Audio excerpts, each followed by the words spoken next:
UP और उत्तराखंड की खबरों के लिए एबीपी गंगा को सब्सक्राइब करें और बेल आइकन दबाएं। व्यापी आंदोलन खड़ा ना हो पाए, ये उनकी मंशा है।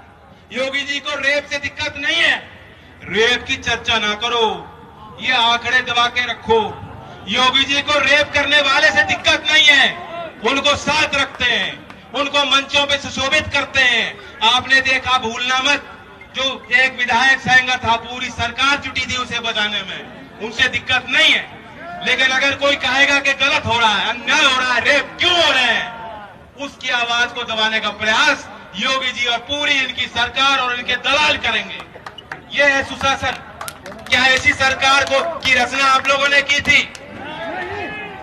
मैं अपने भाइयों से कह दूं, बहुत मार पड़ ली, बहुत मार पड़ ली और तरीके तरीके से पड़ रही है। किसान बेहद दुखी है। गन्ने की बड़ी फसल यहाँ होती है, पैदावार होती है। आपको मालूम है, चौधरी अजीत सिंह जी ने सारी जितनी मिल है चौधरी साहब ने लगाई और किसी ने नहीं लगाई। अब 6 साल हो गए मोदी जी को और 3.5 साल हो गए योगी जी को। एक मिल छोड़ो, एक कोल्हू में लगा हो, कोल्हू में लगा हो तो बता दो। और वादे कितने किए थे, हांगकांग बना देंगे, पेरिस बना देंगे, लंदन बना देंगे। चीन हमारी तरफ देखेगा नहीं, पाकिस्तान का इलाज कर देंगे, सारी बात कही। इन्होंने कहा था स्वामीनाथन आयोग की रिपोर्ट को पहला हम निर्णय लेंगे, फैसला लेंगे, किसान के पक्ष में लेंगे, रिपोर्ट को लागू करेंगे। आज भी दावा करते हैं कि हमने एमएसपी का 50% मुनाफा किसान को दे दिया, बांट दिया किसानों। किसान की आय दुगनी होने जा रही है, दुगनी होने जा रही है। क्या 29 सितंबर 2019 को उत्तर प्रदेश की गन्ना मिलों में 4,942 करोड़ बकाया था। मैं ब्याज की नहीं कह रहा। और 29 सितंबर 2020 को, एक साल बाद, 8,500 करोड़ का बकाया है। अब बताओ, दुगने हो रहे हो या आधे हो रहे हो? और ये तब है जहां आपातकालीन स्थिति। मोदी जी कह रहे हैं, मोदी जी कि हमने आत्मनिर्भर पैकेज दे दिया, पता नहीं 10 लाख करोड़, 20 लाख करोड़, कितने पैसे बांटे, और आपके बट में कितने आए हो बता दो। और पूरा का पूरा गन्ना भुगतान भी अगर उसमें जोड़ लेते और एक कलम को चढ़ा करके ये 8,500 करोड़ किसानों के खातों में सीधा आपको पहुंचा देते, तो हम लोग भी यहाँ ताली बजाते कि मोदी जी आपने किसानों की रखवाली की। लेकिन ऐसा इनसे किया नहीं गया, उल्टा वार किया। हमारे पंजाब के अगर कोई साथी हो, हरियाणा के कुछ साथी हो, मैं चाहता हूं उनके लिए आप विशेष ताली बजाओ कि वहां के किसान जिस तरीके से संगठित होकर लड़ रहे हैं। बहुत कुछ हमें उनसे सीखना है। और हमारे भाई 3 नए कानून लाए, नए कानून।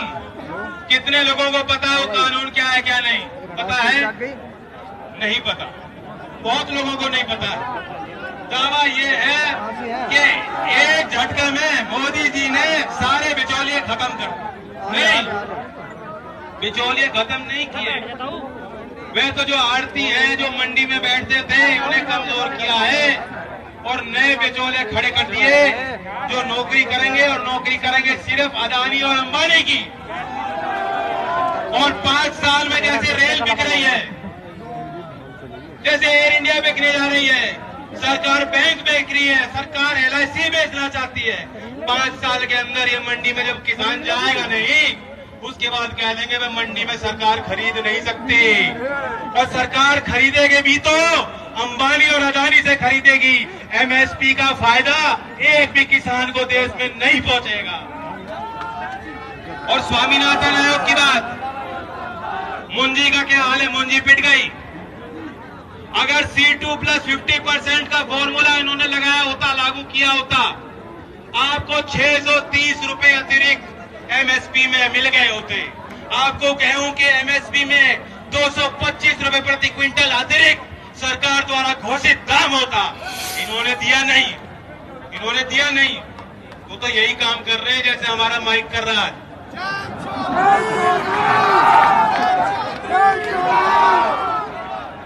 बहुत बात हुई है, सवाल ये है अब आपको जागने का वक्त। मुझे कोई फर्क नहीं पड़ता।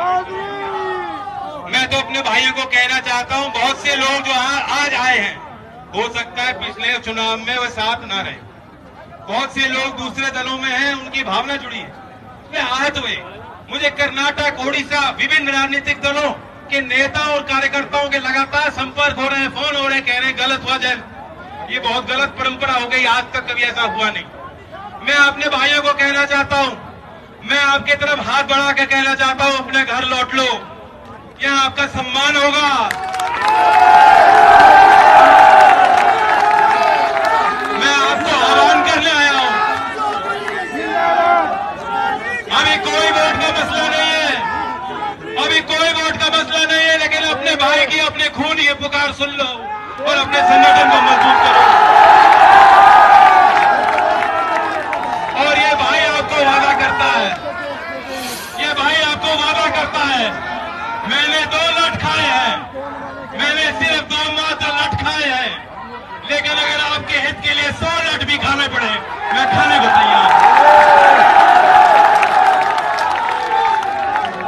लेकिन आप देख लो, चौधरी चरण सिंह जी का मंत्र याद रखो, एक आंख लखनऊ और दिल्ली के कुर्सी पे रखो। हम आंदोलन करने निकलेंगे, निरंतर आंदोलन करेंगे, लोगों को जगाने का काम करेंगे। 12 तारीख में मैं आप सबको निमंत्रण दे रहा हूं, मथुरा में हम ऐसी पंचायत करेंगे, वहां भी आप पहुंचे। ये कारवां रुकने वाला नहीं है, लेकिन ये तो सामाजिक आंदोलन है, ये किसानों का आंदोलन है, इसे राजनीतिक आंदोलन करना है तो जिस तरह आपके भाई को लाठी मारी, ये लाठी ईवीएम पे मार के और वोट देके, वोट का हिसाब लेके भारतीय जनता पार्टी को इनकी सत्ता से बाहर करके योगी जी की आंखें खोलने का काम करेंगे। धन्यवाद।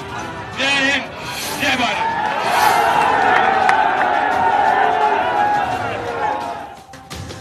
तो जयंत चौधरी को सुना आपने, उन्होंने कहा कि अगर मुझे आपके लिए लाठियां खानी है तो मैं 100 लाठी खाने को तैयार हूं। और उन्होंने ये भी कहा कि चुनाव का मसला नहीं है, लेकिन लोगों के हित के लिए, किसानों के हित के लिए आरएलडी के संगठन को मजबूत करना जरूरी है।